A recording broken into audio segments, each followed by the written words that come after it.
भारत जोड़ो यात्रा आज फिर कठुआ के हीरानगर मोड़ से शुरू होगी। भारत जोड़ो यात्रा कठुआ के हीरानगर क्षेत्र से सांबा तक पहुंचेगी। जम्मू कश्मीर में भारत जोड़ो यात्रा के पहले दिन कांग्रेस नेता राहुल गांधी 21 किलोमीटर पैदल चले। हटली मोड़ से लेकर जम्मू पठानकोट नेशनल हाईवे पर छन अरोड़िया तक राहुल गांधी और उनके साथ यात्रा में शामिल लोग उनके साथ रहे।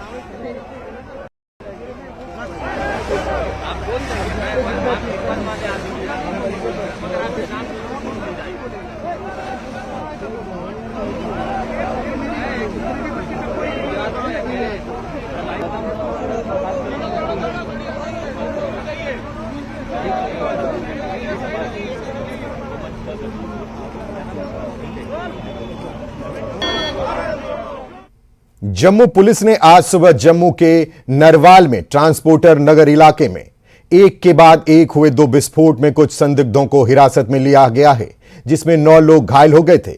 हमलावरों से पूछताछ की जा रही है और इन दोहरे विस्फोट के सिलसिले में कुछ और गिरफ्तारी होने की संभावना है। पुलिस को संदेह है कि नरवाल के ट्रांसपोर्ट नगर इलाके में एक मरम्मत की दुकान में खड़ी एक एसयूवी और पास एक कबाड़ खाने में एक वाहन में 2 विस्फोट करने के लिए आईईडी का इस्तेमाल किया गया था।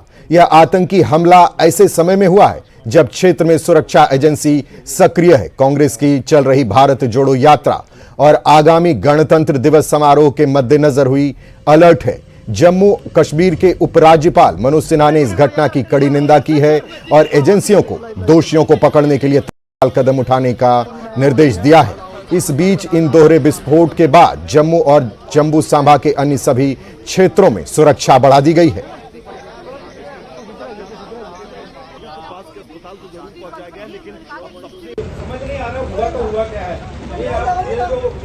जम्मू के नरवाल में हुए 2 संदिग्ध धमाकों के बाद अलर्ट जारी कर दिया गया है। धर्मनगरी कटरा सहित आसपास के इलाकों में पुलिस की गश्ती बढ़ा गई है और तलाशी अभियान की जा रही है। इसके साथ ही पुलिस बाजार में लोगों से अनाउंसमेंट के जरिए अपील कर रही है कि अगर आपको कोई भी आवारा वस्तु दिखाई देती है तो आप तत्काल नजदीकी पुलिस थाना को सूचित करें ताकि समय रहते बचाव किया जा सके।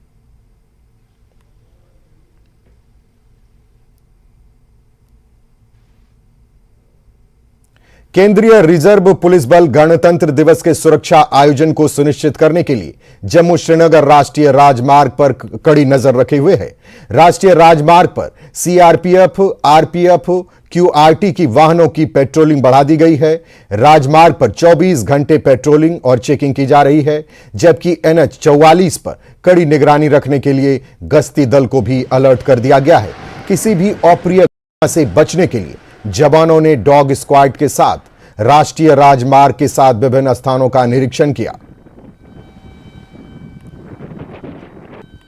26 जनवरी को देखते हुए हमने एक्स्ट्रा फोर्स लगाई है, जो कि जैसे सीटीटी टीम है, क्यूआरटी है, बीडीडी स्क्वाड है और कंपनियों की क्यूआरटी है, जो कि एडिशनल फोर्स ज़्यादा फोर्स लगा के हम इसको 26 जनवरी तक पूरा रोड को अच्छे से सैनिटाइजर कर रहे हैं ताकि कहीं कुछ हादसा ना हो।